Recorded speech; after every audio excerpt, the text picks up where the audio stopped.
The title of our panel is Where Did We Go Wrong? And that we have in certain areas of the Muslim world gone wrong, I think that is a fact that we have a responsibility to admit, and that responsibility cannot be delayed. I think it's time to confront the problem, and we have a responsibility to attempt to correct, and that responsibility cannot be deferred. And so this conference is very timely. If I could please have the next slide. I was going to show a short video clip on YouTube that I have decided not to show. The video clip that you can see a slide from here, I realize that the slide is fuzzy, is of two sisters wearing niqab attempting to eat a meal of spaghetti. And one of them is having to try to put it from above through, the other from below. And the person who shot it obviously was doing that in a satirical sort of mocking fashion. I wanted to use the video to make the point that this is how other people are seeing us, and that should not rule our conduct, but it's a good opportunity to have us take a good look at ourselves and ask the question, is this what Islam really requires? However, in talking to one of our dear sisters outside, I realized that despite my prefacing the video with an apology, that it may still be hurtful to her sensibilities and to those of others. And I don't want to shunt the debate about the points I'm trying to make into a debate about whether I am mocking certain parts of Middle Eastern culture or not, and so on. And so out of sensitivity to our dear sister's feelings and the feelings of any others who might be offended, I won't show that video, but I think that the point is made, and that point was in some sense a little bit comedic, but its intent was to make us take a look at certainly something which is spreading very fast in Egypt, the notion of the niqab, and others have told me that the debate has now gone from do you really need two eyes or can you get along with just one, and so forth. And I am not putting anyone down who wants to do that, but I am certainly taking a firm stance against those who would try to compel others that this is necessary. Next slide, if I could. From the comedic, however, to the tragic or the criminal, and something on which I believe there can be no debate. This is something from BBC News in March of 2002. It's an incident that many of you, I'm sure, will remember, when a fire broke out in a Saudi girls' school, and the girls were prevented from escaping and the firemen were prevented from helping because they did not have their full niqab and hijab. And in the news report, one witness said that he saw 3 policemen beating the young girls to prevent them from leaving the school because they were not wearing the abaya. And the Saudi Gazette quoted witnesses as saying that the police, known as the Commission for the Promotion of Virtue and the Prevention of Vice, stopped men who tried to help the girls because the girls were not fully covered, saying that it's sinful to approach them. In that incident, 15 girls burned to death and 50 were severely injured. If this is our understanding, or even a minority understanding of what Islam requires vis-a-vis women and their rights, we certainly have a lot of work to do. Next slide, if I could. So how can we understand that we have come to this point? How can we understand that in certain portions of the Muslim world, what you and I and most of us understand to be very clear-cut dictates of Islam regarding the role of women and the rights of women have somehow become so sorely confused?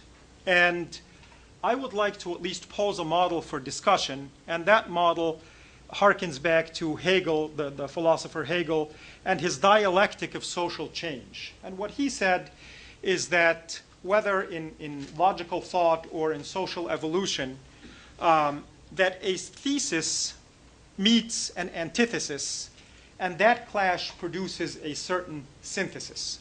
Next slide, please. In our case, the thesis is fairly clear-cut. that society is a joint equal partnership between men and women. And I know that you heard this morning from, among others, Dr. Fathi Osman, that the role of women in Islam and what it should be. I would just like to illustrate it with one snippet of verse 35 from Surah Al-Ahzab, أعوذ بالله من الشيطان الرجيم إن المسلمين والمسلمات والمؤمنين والمؤمنات, on to the end of that verse that goes on. Next slide, please. In the interest of time, I won't read the entire verse or the entire translation. But the verse in Arabic has a parallel translation. The believing men, the believing women. The fasting men, the fasting women. The honest men, the honest women, and so on. And the translation is up here from Muhammad Asad. For all men and women who have surrendered themselves unto God, all believing men and believing women, all truly devout men and devout women, and so on and so forth, giving an unfailing parallel construction in Arabic, equalizing men and women. It's most interesting to actually look at what's been said about the occasion of revelation for this verse.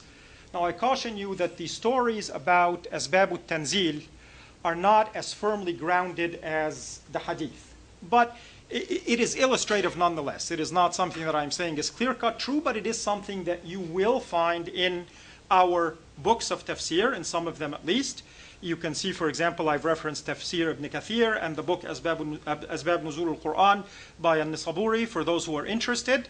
And I'm bringing one snippet of the occasions of revelation. And basically, the notion was that women wondered, why are we not being mentioned in the Quran in terms similar to men? And I know that many Muslim sisters have asked me, or I've heard them ask others that question. Why does the Quran not discuss men and women in the same way? And they were saying that they did not want to be subsumed in the male Arabic plural, that when you address a group of men and women, you use the male plural gender.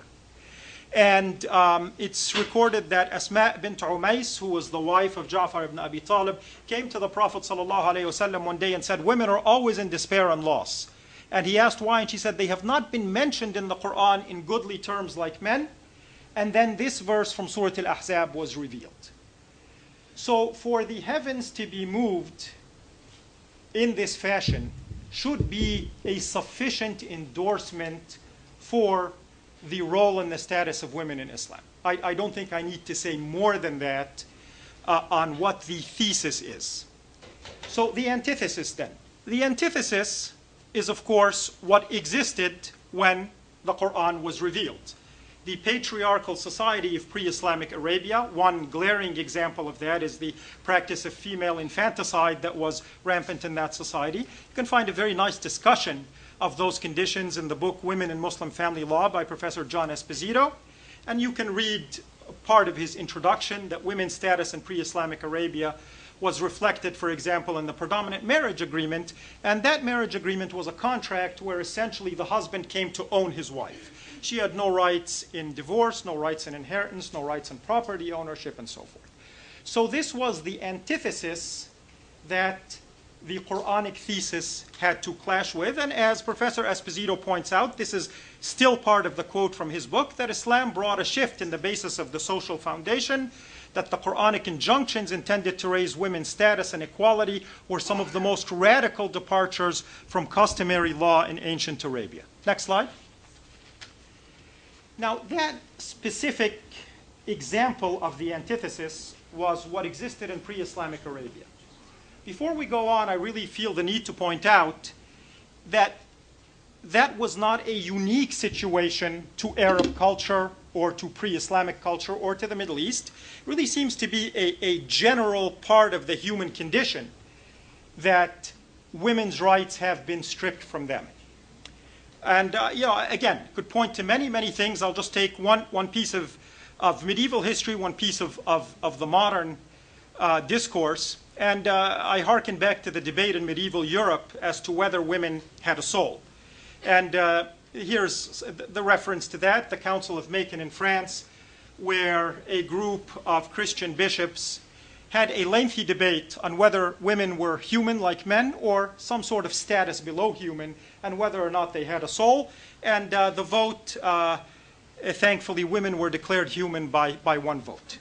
And this Council of Macon, you can find a lot of reference to it in the history books, and again, out of intellectual integrity, I do have to tell you that other Christian scholars say, no, this never happened. But it's certainly a widely known incident.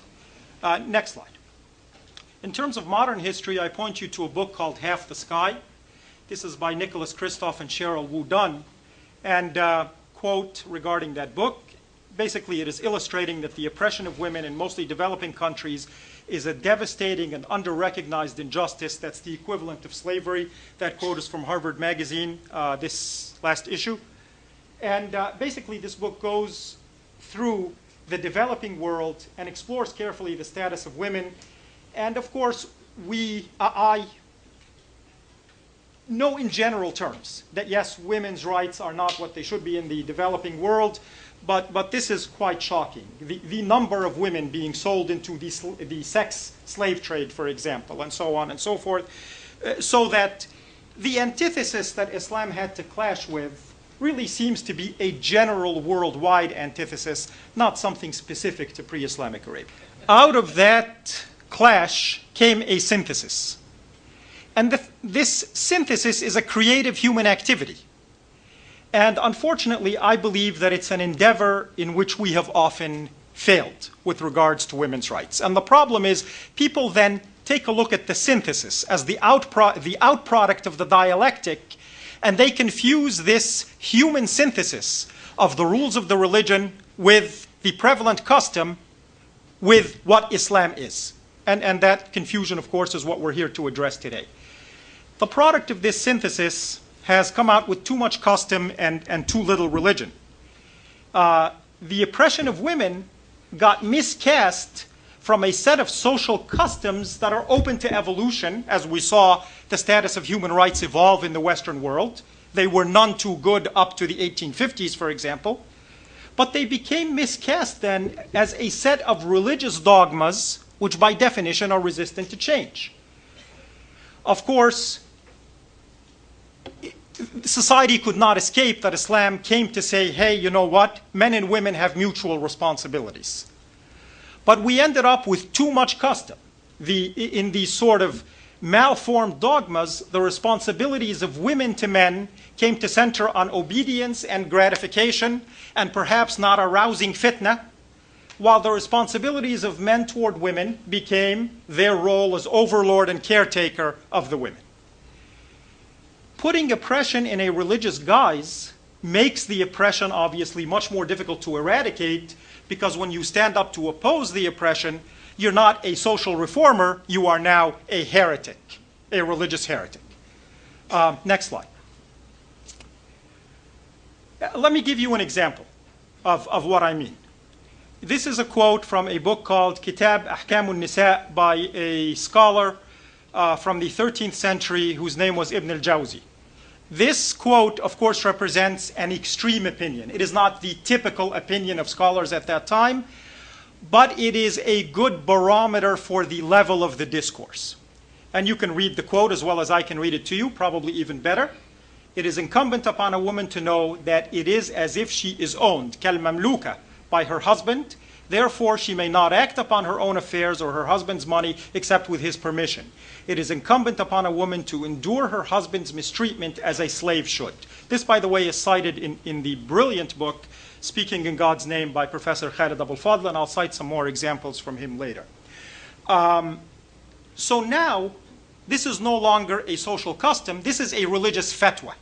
And so the woman who decides that she does not agree with this, and there were instances that I don't have time to go into, where women decided they disagreed with this sort of thinking, she now is no longer simply having a different opinion, she is stepping outside the bounds of the faith in the opinion of some. And that is the problem. Next. This problem, of course, has received clear-cut recognition and address by our modern scholars. You all know the name of Sheikh Muhammad al-Ghazali, the modern Muhammad al-Ghazali. And he wrote in the introduction to a book known as The Liberation of Women in the Age of the Prophetic Mission, تحرير المرأة في عصر الرسالة by Abd al-Halim Abu Shaqqa, that I translated part of his introduction. Muslims have deviated from the teachings of their faith.